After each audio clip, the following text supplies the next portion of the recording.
이번 주제는 8-5 국내 문제로 오겠습니다. 국제사회에서 우리나라 국내 문제로 한번 와보지요. 한반도는 아직도 남북 분단돼 있죠. 그래서 거기에 대한 얘기가 한 방언으로 나와 있습니다, 여러분. 남북분단의 제목이 뭡니까? 남북분단을 평화적으로 해결할 수 있는 방안을 모색하는 게 이 단원입니다. 그래서 가장 중요한 요소가 분단의 상황, 그 다음에 통일의 이야기입니다. 남북분단에 대해서 우리가 한국사에서 2학기 때 자세히 배우죠. 사실 지금 아마 이제 남북분단 이야기로 여러분이 이미 들어간 학교도 있을 겁니다. 한국사 시간에. 일단 뭐 늦은 학교는 이제 2차 세계대전 끝나고 광복을 위한 준비하고 있는 그 부분을 배운 학교들도 있어요. 남북분단의 배경은요. 사실 이것과 뗄래야 뗄 수 없지요. 우리야말로 국제사회에 큰 영향을 받았습니다. 왜냐하면 2차 세계대전의 한가운데 있었기 때문에 그렇죠. 우리나라도. 2차 세계대전이 끝나고 나서 전 세계는 이러한 시스템을 도입했어요. 냉전체제. 단어 하나 알아두세요. 냉전체제의 단어 아셔야 됩니다. 자, 냉전체제의 뜻은 그 다음 주에 나오죠. 냉전체제란 2차 세계대전 이후부터 나와요. 시기는 이때고. 냉전체제가 시작된 건 언제야? 1945년 이후입니다. 1945년 이후 미국을 중심으로 한 자유주의 진영, 이게 한 팀이 되는 거고요. 그 다음에 지금은 없어진 나라, 구소련, 그래서 구자를 붙이죠. 옛소련을 중심으로 한 공산주의 진영 간에 이념적 갈등이에요. 이념, 무슨 이념이 나왔습니까? 자유주의라는 이념과 공산주의라는 이념이 나왔죠. 우리는 무슨 주의라고 하면 이념을 말하는 겁니다. 즉 자유주의와 공산주의 이념적 갈등, 표면적으로는 그래요. 그러면서 전 세계가 두 팀으로 쪼개졌죠. 자유주의 국가들, 그 다음에 구소련을 중심으로 한 공산주의 국가들, 이렇게 대립하고 있던 시기를 우리는 냉전체제라고 냉전 시기라고 말합니다. 근데 문제는 그래 다 좋아. 이건 세계사적인 흐름이야. 근데 이게 우리랑 무슨 상관이야? 우린 이것 때문에 분단되죠. 우리나라는 유라시아 대륙과 태평양을 연결하는 지리적 위치에 있어서 불행하게도 이 두 진영의 한 국가인 구소련과 우리가 국경을 맞대고 있었어요. 국경을 맞대고 있다는 얘기는 얘네가 걸어서 올 수 있다는 얘기입니다. 미국은 배 타고 와야 되지만.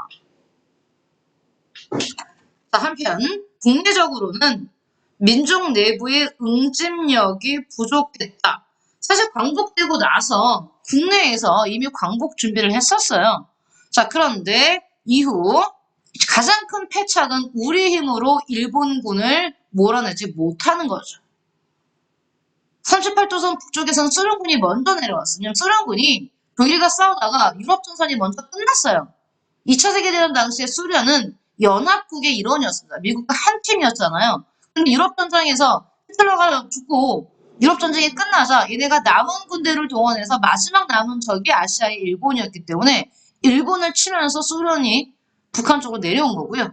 그 다음에 이제 미군이 남한으로 들어오는 거죠.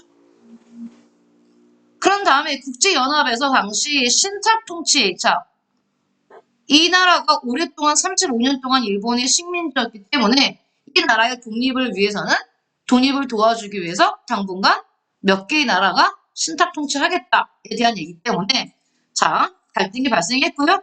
이후에 이제 남한과 북한은 결국 분단이 되죠. 그 분단이 분단의 구체화 더 확실해진 건 이거였다. 분단되고 나서도 통일의 여진이 있었어요. 그런데 1950년부터 53년까지 한국전쟁이 발생하면서 정말 이제 남한과 북한 체제에 씻을 수 없는 어떤 상처들을 남기면서 분단은 고착화되었다. 여기까지가 이제 분단 얘기를 쭉 했습니다. 그러면 앞으로 우리가 통일이 필요한 이유가 도대체 뭘까?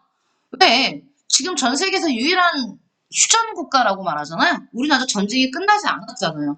그래서 여전히 우리는 휴전 전쟁을 쉬고 있는 휴전 상태인 겁니다. 그러면 이 휴전 상태는 바꿔 말하면 언제든지 다시 전쟁을 시작할 수 있다는 얘기이기 때문에 일단 남한과 북한이 합의하에 종전, 전쟁이 끝난 이 종전선언을 하는 게 일단 첫 번째 과제입니다. 우리 전쟁 끝났다 이거. 이거 하나도 어려워요. 진짜 오랜 세월 노력하고 있지만 현재 휴전 상태를 종전을 해서 선언을 하면 무슨 뭐가 달라져요? 변한 게 없잖아요. 왜요? 전쟁이 끝났다고 선언하는 순간 남한과 북한의 긴장 관계, 대립 관계는 거의 없어지는 겁니다. 평화 관계가 되는 거예요. 이게 우리가 바라는 평화 관계야. 그런 다음에 평화를 정착시키고 나서 이제 뭘로 가는 겁니까? 통일의 단계로 가는 겁니다. 일단 여기부터 가는데도 이렇게 긴 시간이 걸리고 있습니다. 휴전이라는 건 전쟁이 안 끝난 상태이기 때문에 늘 긴장 관계예요. 이건 남한과 북한 모두에게 비용 측면에서 엄청난 손해입니다. 보시죠. 한반도의 평화 정착과 민족의 동질성 회복이라는 부분이 나옵니다. 먼저 우리가 앞에 발중에 평화이론을 배웠잖아요.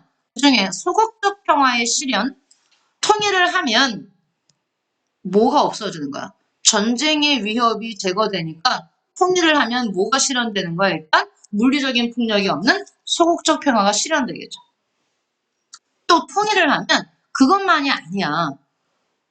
적극적인 평화도 실현할 수 있어. 지금은 살아계신 이산 가족들이 많이 줄어들었지만 많이 돌아가셔서 자, 이런 이산 가족의 고통을 해소할 수 있고 북한 주민의 인권을 개선할 수 있다. 북한은 독재 국가이기 때문에 주민들의 인권에 대해서는 정말 하고 싶은 말은 너무 많겠죠. 또 소극적 평화와 적극적 평화만 실현되는 것이 아니라 한민족의 동질성이 회복될 수 있다. 통일이 필요한 이유로 일단 뭘 들었습니까? 가장 강력한 원동력은 평화입니다. 전쟁이 아닌 평화. 두 나라 모두 긴장 관계에 있으니까요. 언제 전쟁을 다시 시작할지 모른다는 상태이기 때문에 자, 두 번째는요. 입니다. 경제적 발전입니다. 남북한 모두 돌파구가 경제의 돌파구가 서로가 될 수밖에 없어요. 남북 간의 소모적인 비용을 줄여. 우리 어떤 비용 지금 내 마음대로 배울 거에 따로 소모적인 비용 가장 대표적인 게 분단 비용이죠. 이런 비용을 줄여 경제발전과 복지사회 건설에 사용할 수 있다. 일단 통일이 되면 남북한 모두 지리적인 위치가 너무 좋아집니다. 지금은 남북한 모두 생각해보세요. 북한은 대륙은 연결돼 있지만 이 남쪽으로 막혀 있죠. 남한이야말로 정말 섬입니다. 지정학적 위치가 섬, 동해, 서해, 남해, 삼면 바다이고요. 북쪽으로는 인민군이 지키고 있어요. 못 갑니다. 어디든 못 가요. 우리는 어디든 나가려면 비행기밖에 사용할 수 있는 수단이 없잖아요. 근데 통일이 되고 나면 일단 이 위치를 찾아낼 수 있어요. 우리는 삼면과 대륙과 해양 진출로서의 모두 너무나 중요하고 좋은 위치에 있습니다. 이런 이점을 살려서 동아시아 지역의 번영을 이끌 수 있다. 게다가 여기는 안 나왔지만요. 우리 같은 일하면 우리를 끼고 있는 이 동북아시아 지역의 평화도 훨씬 더 정착이 됩니다. 남북한 통일됐을 때 일본이나 중국이나 겉으로는 좋아하겠죠.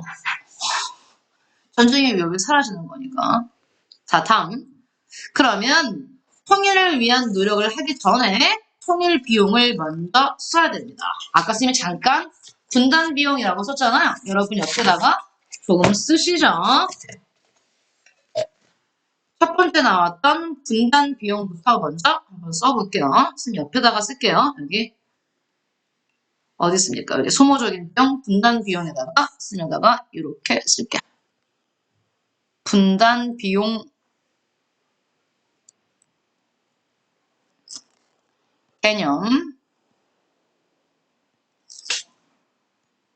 분단 상태가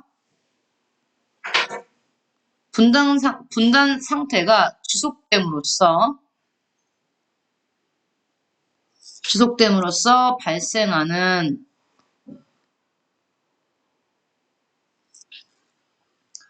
경제적 경제 외적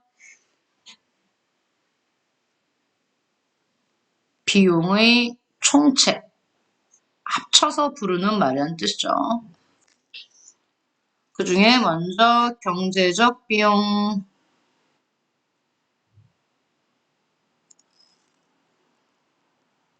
국방비, 외교 비용, 이념 교육 비용,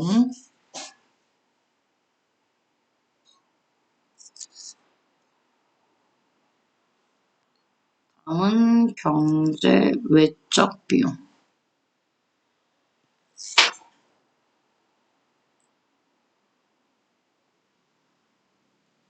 전쟁 가능성에 대한 공포, 이산가족의 고통,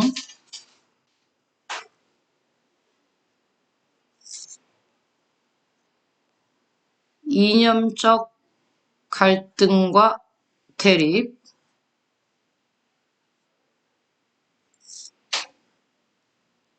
국토의 불균형,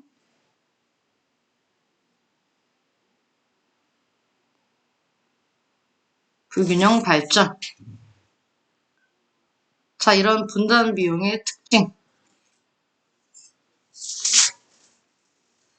분단 기간 중에 지속적으로 발생합니다. 즉, 한 번 들고 끝나는 비용이 아니에요. 이게 분단 비용의 가장 큰 특징이에요. 계속 분단돼 있는 동안에 그게 100년이든 200년이든 쭉 들어간다는 얘기입니다. 그런데 이 분단 비용은 통일과 동시에 소멸하는 거죠. 즉, 통일되면 없어지는 겁니다. 중요합니다, 특징. 그래서 통일할 때 들어가는 비용인 통일 비용을 배울 텐데요. 걔랑 비교가 안 될 만큼 많이 들어가요. 비교가 안 됩니다, 예수. 얘는 분단 상태가 되는 계속 쭉 들어가는 소모적인 비용. 그 다음에 중요한 거 또 하나 나오는데 얘는 쓰고 없어지는 겁니다. 소모적이에요. 소모적인 비용입니다. 이건 이 비용을 써서 뭔가 효과가 남는 게 아니라 이 돈은 다 사라지는 돈이라는 얘기입니다.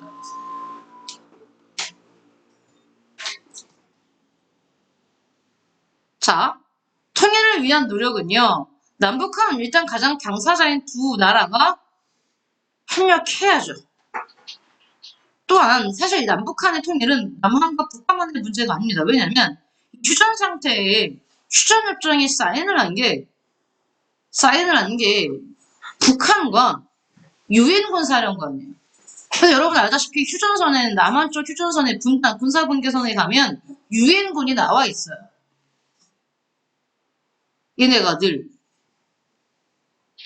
즉 우리나라 남북한의 분단 문제를 해결할 수 있는 건 남북한이 가장 중요하지만 국제 환경이 중요합니다. 특히 유엔을 움직이는 건 강대국 미국이란 말이야. 자, 그래서 통일을 이루려면 남북한의 노력이 가장 중요하지만 모두 주변국의 지지와 협력이 있어야 합니다. 그래서 우리는 주변 국가들에게 야, 우리가 통일했을 때 국제사회의 평화와 번영을 가져올 수 있어. 즉 한반도의 통일은 우리한테만 좋은 게 아니라 국제사회 전체적으로 좋은 거야. 라는 설득을 끊임없이 해 나가야 한다는 이야기입니다. 자, 여기다가 이제 통일 비용 쓰시죠.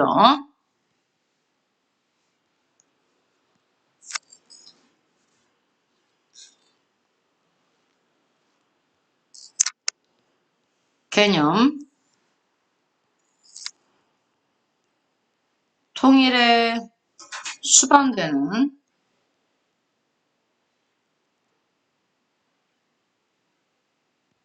경제적, 경제 외적 비용의 총책.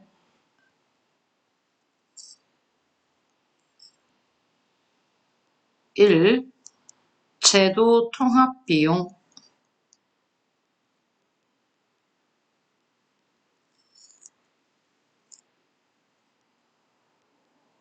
정치,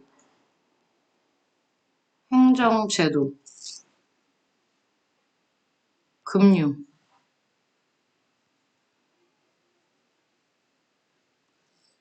화폐 통합 비용,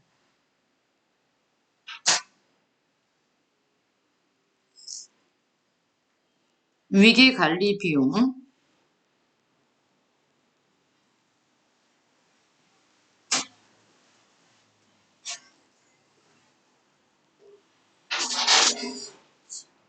시안, 인도적 차원의 긴급구조,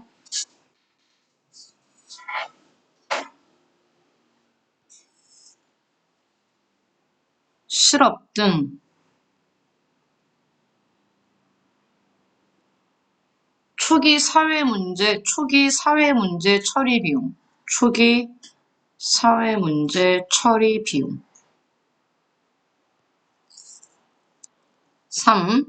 경제적 투자 비용, 인프라, 도로 같은 거요. 생산 기반 시설,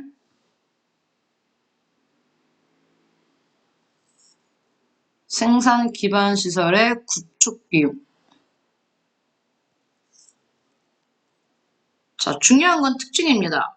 이 통일 비용은요, 분단 비용과 다르게 영원히 발생하는 비용이 아니라 통일 후 일정 기간 동안, 즉 이걸 만드는 기간 동안만 발생하는 비용이죠. 일정 기간 동안 한시적으로, 즉 일시적으로 발생한 비용입니다. 또 얘는 소모적으로 사라지는 게 아니라 얘는 투자입니다. 투자 비용의 성격이죠. 회계하는 데 쓰는 게 아니라 재건하는 데 쓰는 비용이기 때문에 그렇습니다. 얘는 특징이 한시적이다. 그 다음에 얘는 투자 비용이다.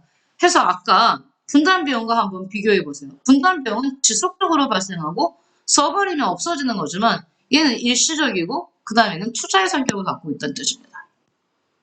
그래서 다르다. 이렇게. 그래서 우리가 통일이라는 단원에서는 통일 비용과 분단 비용이라는 내용까지 알고 있어야 됩니다. 자, 그러면 살짝 넘겨볼게요. 얘는 위에 있을 겁니다. 자료가 여기 남북 분단의 평화적인 해결에서 나옵니다. 여기 보시면 통일 비용이라는 얘기가 나오죠. 한반도에서 통일 비용이란 남북한이 분단 상태를 극복하고 하나의 통일 공동체로 거듭나기 위해 소요되는 비용이라고 말을 하고 있습니다. 우리가 아까 봤기 때문에 저희는 잠깐 교과서 볼게요. 자, 이거 우리 한국사 책에서 정말 많이 나오는 건데 아까 우리가 우리나라 안에서 이념 갈등이 심각했다고 그랬잖아요. 그렇죠? 그 신탁 통치를 반대하는 쪽과 찬성하는 쪽이었던 포스터들이 나옵니다. 통일이 필요한 이유 얘기가 나오죠. 세계 평화지수 순위라고 나오는데 와, 한국과 북한이 정말 순위가 낮군요. 아이슬란드가 1위라는 얘기고요. 위 자료를 보면 북한의 평화지수 순위는 매우 낮고 한국의 평화지수 순위도 오늘날 우리의 국제적 위상과 비교하면 높지 않다. 이유는 이게 분단되어 있기 때문에 여기 나왔죠. 분단 비용, 통일 비용. 그런 다음에 하나 더 나왔습니다. 통일의 편익이라는 건 이건 비용 측면에서 본 거고 통일이 됐을 때 우리가 얻을 수 있는 편의와 이익입니다. 남북 통일을 얻을 수 있는 경제적, 비경제적 편익이죠. 일단 너무 큰 이유 중에 하나가 바로 얘도 있죠. 여러분 보입니까? 내수 시장이 확대된다. 남북한 합치면 1억 인구에 가까워집니다. 현재 지금 남북한 인구 모두 떠는데 인구가 1억이 되면 내수 경제만 가지고도 경제가 굴러간다는 말이 있어요. 일본은 1억이 넘죠. 일단 내수 시장, 인구가 늘어나고 영토가 확장되면 그게 바로 시장의 확대입니다. 그래서 우리는 정말 수출이 아니면 우리나라 경제가 막 흔들리는데 내수 시장이 커지면 수출도 수출이지만 우리 안에서 충분히 경제가 유통될 수 있다는 뜻입니다. 또 전쟁의 위험이 없어지죠.